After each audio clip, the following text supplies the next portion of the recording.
সুপ্রিয় দর্শক, আজকের রেসিপি বকুল পিঠা। অনেকে আবার একে গোকুল পিঠা নামেও ডাকে। চলুন তাহলে রেসিপিটি দেখা যাক। বকুল পিঠা তৈরি করার জন্য প্রথমে আমি দুধটা জাল করে নিচ্ছি। ভিতরে পুরের জন্য খিসা তৈরি করে নেব। আগে দুধ জাল দিয়ে অনেকটা ঘন হয়ে আসছে। এই পর্যায়ে আমি একটি বাটিতে একটু চালের গুঁড়ো গুলিয়ে ওই দুধের মধ্যে দিয়ে দিয়েছি। চালের গুঁড়াটা দেওয়ার পর দুধটা অনবরত নাড়তে হবে খুব দ্রুততার সাথে। ঘ্রাণের জন্য এলাচ চিনি দিয়ে একটু গুঁড়ো করে নিয়েছি। এই দুধের মিশ্রণের মধ্যে দিয়ে দিয়েছি এই এলাচ গুঁড়ো। এতে খিসার ঘ্রাণটা অনেক ভালো আসে আর খেতেও মজা হয়।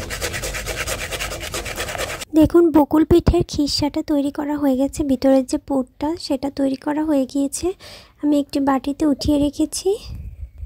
এখন বকুল পিঠের ভিতরের পুরটাকে একটু রাউন্ড আকারের করে দেখুন আমি হাতের সাহায্যে করে নিয়েছি। এভাবে একটা রাউন্ড শেপ দিয়ে গোল গোল আকারে করে রাখতে হবে। আমি প্রত্যেকটা এভাবে আস্তে আস্তে করে রেখেছি।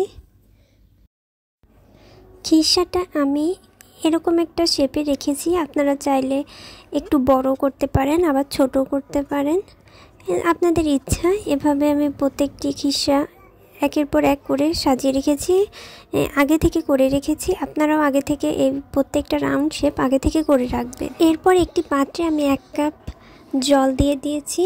এরপর 4টা এলাচ একটু থেতো করে দিয়েছি। এরপর আমি 2 চামচ চিনি দিয়েছি।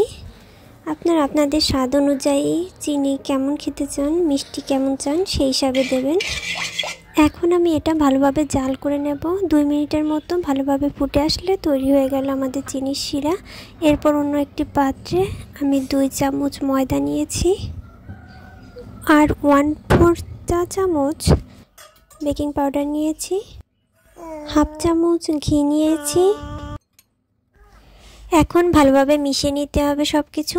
এরপর পরিমাণ মতো দুধ দিয়ে ভালোভাবে অল্প অল্প করে মিশিয়ে নিতে হবে। ব্যাটারটা বেশি পাতলা হলে কিন্তু হবে না, ঘনত্বটা একটু গাঢ় আকারে থাকতে হবে। এখানে আমি দুধ ব্যবহার করেছি, আপনারা জলও ব্যবহার করতে পারবেন। আমি ঘনত্বটা যাতে অ্যাকুরেট হয় এজন্য দেখুন অল্প অল্প করে দুধ দিয়ে ঘনত্বটা ঠিক রাখছি।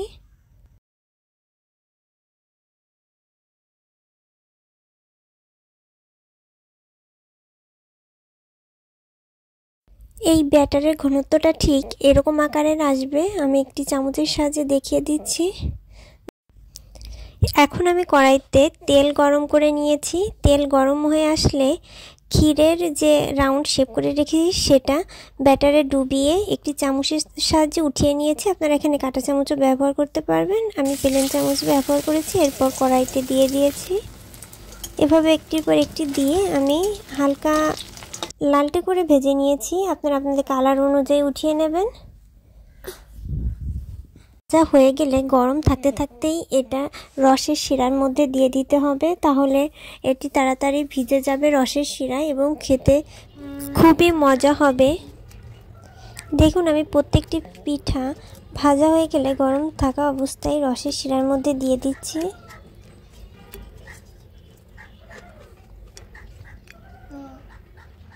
এটা রসে যখন ভিজে যাবে তখন খেতে অসম্ভব মজা হয়। আর এই চিনির শিরার চিনিটা আপনারা একটু বেশি আকারে রাখবেন, তাতে খেতে আরও মজা বেশি হবে, দ্বিগুণ বেড়ে যাবে। এই পিঠাটা তৈরি করতে কিন্তু বেশি সময় লাগে না, খুব অল্প সময়ে আপনারা তৈরি করে ফেলতে পারবেন। অসম্ভব মজার একটি পিঠা। এই পিঠাটা কে কে খেয়েছেন অবশ্যই কমেন্টে এসে বলে যাবেন এবং কেমন লাগে আপনাদের সেটাও বলে যাবেন। আমার কাছে তো খুবই মজা লাগে এবং প্রিয় সব পিঠাগুলোর মধ্যে অন্যতম একটি পিঠাই হলো বকুল পিঠা। ধন্যবাদ সবাইকে। আমার ভিডিওটি ভালো লাগলে অবশ্যই লাইক, কমেন্ট, শেয়ার করে পাশে থাকবেন।